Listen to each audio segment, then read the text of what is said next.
Hi, hello, and we're back for more SplashClan. This time, I'll be doing the new StarClan and Dark Forest cats for years 9 through 10, which thankfully there aren't too many this year, but that only means that the next year's StarClan and Dark Forest video is going to be very, very long. There are just so many cats who died in those 2 years, but for now, I'm taking it easy and with something more simple. So let's not waste any more time and get into talking about cats.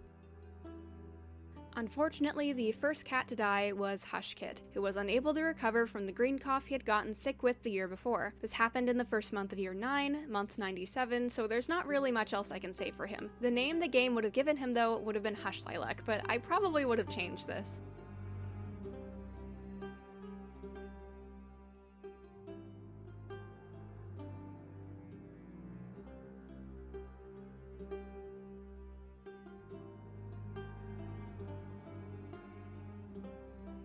Starting off in the year, Flitfoot realized something about herself: her lack of love and respect for kits. This was a realization she had about herself after she had gotten frustrated with SplashKit for playing so loudly. Flitfoot's anger in the moment had grown and grown until it resulted in her exploding at SplashKit, and she felt incredibly guilty about it, especially so when the entire clan watched it happen. She felt so judged by her clanmates and hated from then on going on patrols. At one point, Flitfoot went out on a large herb gathering patrol led by Sparrowpaw, and in the end, nothing was found to bring back to camp. It wasn't Flitfoot's fault, and yet she still somehow felt guilty about it. A month later, while returning from hunting, Flitfoot noticed a snake slithering into camp towards the nursery, and she rushed over to stop it. She intercepted the snake lunging at Timekit and took a bite to the throat, resulting in her later dying from the snake's venom.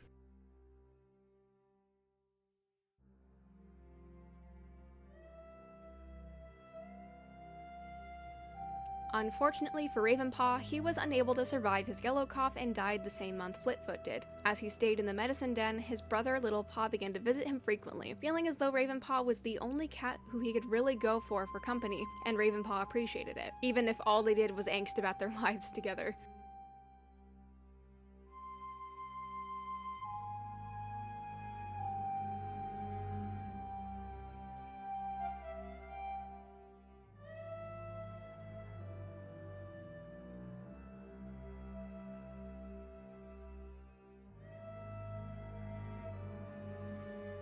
Next of the StarClan cats from these years is sadly Splashpaw, who you'll all remember as SplashKit. Early in year 9, Jellyfish Speckle had her eye on mentoring him, especially after she had watched her past apprentice, Flitfoot, yell at the poor kit for no good reason. She felt a tad guilty about it now that she was deputy, but asked Lightstar if it was possible for her to have Splashpaw as an apprentice. After all, as she thought back on her mentorship of Flitfoot, she realized how quickly she had gone through it due to her drive to become deputy and never really got to bond with her. Lightstar accepted her request and apprenticed Splashpaw to her. He was so excited to finally be an apprentice. However, he died the same month he became an apprentice. While out hunting by himself, he was taken by a mysterious sea creature and vanished under the water, never to be seen again. The clan wondered what happened to him. As to them, he had just disappeared, but eventually the clan received closure when Thornheart spotted him in StarClan on one of the Medicine Cat meetings at the Moon Pool.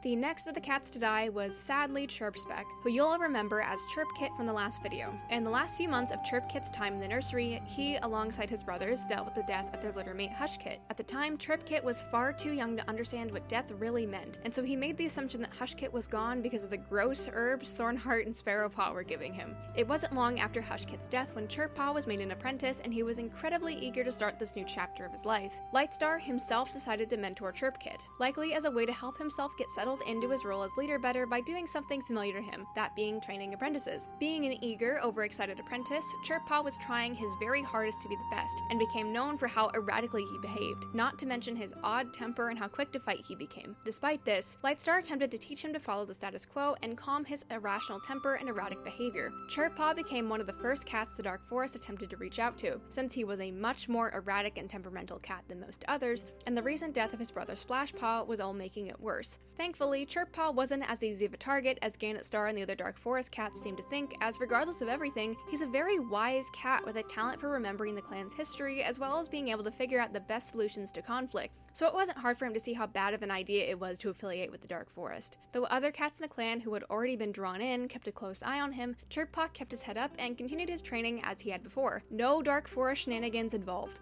Eventually, it was time for Chirpaw to become a warrior. He became known for his good advice that he gave, and even Lightstar thought that his apprentice had provided some good insight for himself, despite his short temper. Lightstar honored him for his wisdom and named him Chirpspeck, having become a warrior late at 14 months old. Even now as a warrior, Chirpspeck remained close with his former mentor Lightstar, and shortly after his warrior ceremony requested that he have an apprentice. Months later, while out on a patrol with Jellyfish Speckle, Sardine Fuzz, Scalefleck, the new warrior Littlebat, and his apprentice Timberpaw, a flood broke out unexpectedly, and though Jellyfish Speckle tried to warn him, remembering how Hootheart had died so similarly, it was just too late. Chirpspeck was swept away by the flood and drowned.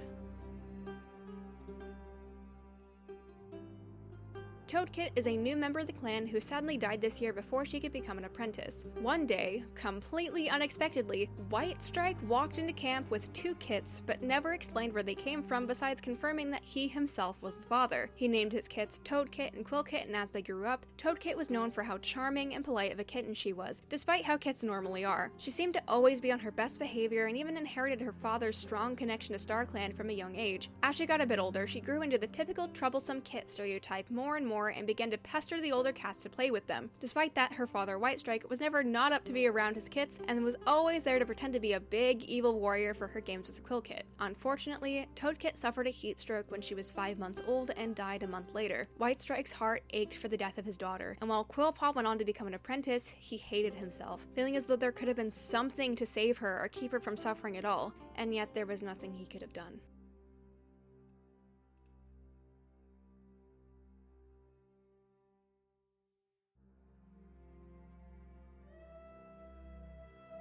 Very sadly, the next cat who died this year is our beloved Jellyfish Speckle. Early in year 9, she took her second apprentice, Splashpaw. However, he died not even a full month into his apprenticeship. It was at this point that she finally recovered fully from the grief of losing her parent Ganetstar, but went into shock at the back-to-back deaths of Flitfoot, Ravenpaw, and Splashpaw. For Jellyfish Speckle, it was just too much for her to deal with, especially now that she's deputy. She's taking her role as deputy relatively well, however, she still doesn't feel satisfied. She doesn't feel like anything she ever did ended up good for anyone. She's caught herself frequently eavesdropping or listening in on Thunder Owl's conversations, feeling a tad angry and jealous that she was so easily able to escape the burden of leading a clan, although she never wanted to take that out on her. Jellyfish Speckle was doing everything she could, and yet nothing felt right, and she began to feel as though the clan didn't appreciate her or the work she was putting into it. Later on, there was a situation where she went on patrol with Dropsun, and the two found a young Haze Clan apprentice who had accidentally strayed onto the border. She instinctively wanted to yell at the apprentice, to scold both him and whatever incompetent warrior was his mentor for not teaching him where the border was, but she caught herself before she could. If she snapped at the young apprentice like that, she might have just repeated the cycle Ganetstar started. They already had gone to war with Haze Clan. They didn't need to make things worse. She calmed herself down and calmly led the apprentice back to his territory. It was then when she reminded herself of why she had wanted to become deputy in the first place.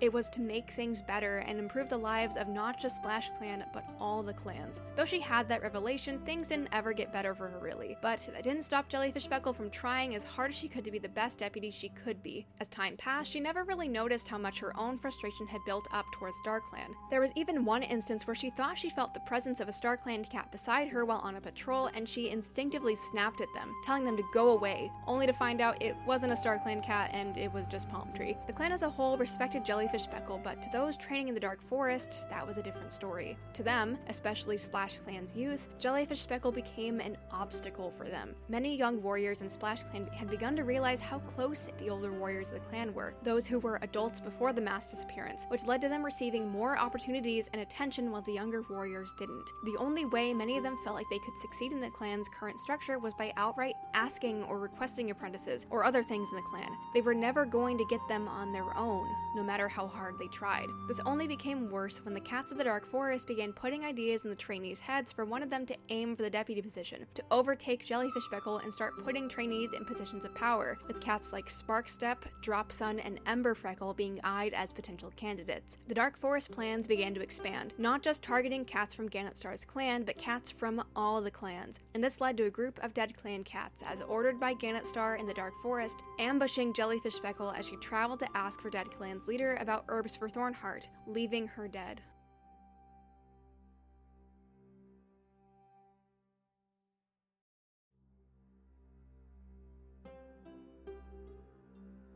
And now for the last StarClan cat of years 9 through 10, Lightstar has died as well. Regardless of how unpleasant his rise to leader was, Lightstar started the year off feeling very proud of how he was handling things despite it all, though throughout the years he still continued to doubt himself and his decisions. While he trained Chirpaw, he felt the most gloomy he had since becoming leader and feared that things would be like this all the time, that he'd never get the chance to really live out his life without feeling tired and gloomy. Thankfully, Chirpaw was there and gave him not only some good advice but praised him as a leader, which made him feel a bit better about everything. Throughout the year, Lightstar and Brackenshade had grown closer and closer, and the two began to really love each other and decided that though they wouldn't become mates, they wanted to try being parents again. The two went on to father 2 kits together, Bright Kit and Timber Kit, and were more than ready to try again, and maybe this time would result in less loss and heartbreak for both of them. Now a father once more, Lightstar felt a stronger drive to protect his clan and decided that he wanted to participate in clan culture more than he had before. Though Lightstar didn't want to admit it, he unintentionally distanced himself from his new kits due to his fear of losing them like he had with Pumpkin Kit, Poolpaw, and Hootheart. Lightstar ended up taking another apprentice as leader, this time being Quillpaw, Whitestrike's surviving daughter, out of a fear that Whitestrike would endure the same pain that he and Brackenshade had gone through.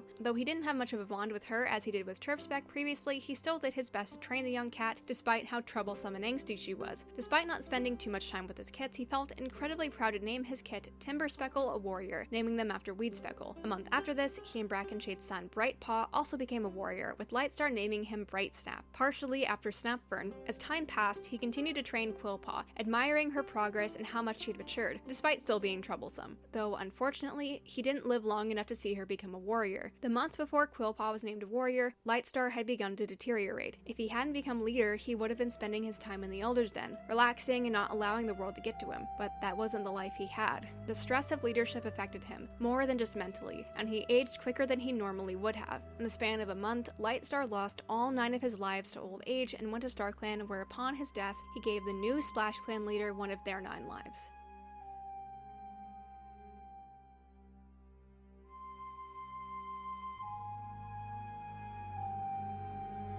Though that was the end of the StarClan section, we aren't done. After all, now that Gannet Star is in the Dark Forest and scheming, it's opened the door for anyone who follows her to enter the Dark Forest as well, starting off with Sparkstep. Early in the year, he kept up what he was doing and was just trying to be as good of a warrior as he could be, though his dreams of the Dark Forest became clearer and clearer. Not long after, he discovered a wounded loner on the edge of the territory. Initially, he went to chase the loner off, but she begged him not to, explaining that she was wounded and needed time to recover. Sparkstep didn't tell anyone about the loner and said frequently coming to visit her to give her prey and herbs, but in the end, this didn't do much. The injured loner died, which led to Sparkstep deciding to take in and raise the loner's kit, who he renamed Little Kit. As he raised Little Kit, he caught the eye of someone in the clan. Strangely enough, the medicine cat Sparrowheather. She very quickly confessed to him, although he rejected her. While all this was happening, Sparkstep's dreams got clearer and clearer, eventually leading him to seeing Gannet Star. They told him how they had been watching him, and were proud of what he had done to grow and thrive as a SplashClan warrior, him in particular. Gannet Star had kept her eye on him in particular, noting how devoted he was to changing the clan's perception of him, and so they promised him training and help to make that goal a reality. Later, Sparrowheather tried once again to confess, but Sparkstep turned her down a second time, confused at why she was so insistent on him accepting her as a partner. Later, after months since the death of his first apprentice Brokenpaw, Lightstar finally granted him a new apprentice. He received Brightpaw, Lightstar and Brackenshade's son. It was then when Sparkstep received a mission from the Dark Forest alongside many other trainees: bring more cats to train. Initially, Sparkstep thought it would be easy. He'd bring Brightpaw, but as training continued on, Brightpaw proved very unreceptive to any Dark Forest ideals and beliefs that the trainees were being taught. He felt like a total failure, but then it hit him. Sparrowheather had been trailing after him for months. She was a medicine cat after all. She was perfect. He knew there was no way he could actually get her into the Dark Forest, even if her spiritual connection to StarClan was lackluster, but he could still spread the goals and beliefs they were being taught to Sparrowheather. The third time Sparrowheather asked Sparkstep if they could be together, Sparkstep accepted, although he didn't seem to be doing as good of a job bringing her to the trainee side as he hoped he would. Sparrowheather seemed to almost immediately pick up on the fact that there was some bigger reason for why he finally began to be with her, but she had trouble figuring that out. On top of that, as time passed, Sparkstep began to really love and have feelings for her. He had initially perceived her as childish, bratty, and stuck up, but as it turns out, she and him got along very well. One night, while training in the Dark Forest, Sparkstep was instructed to train with another trainee, and the fighting escalated terribly. Not only was Sparkstep killed, but the other trainee was as well, only for their bodies to be found in the morning, but the only cats who knew the truth about their deaths keeping everything a secret. Now, in the Dark Forest, he's finally found his place, what he was meant for, to serve Gannet Star.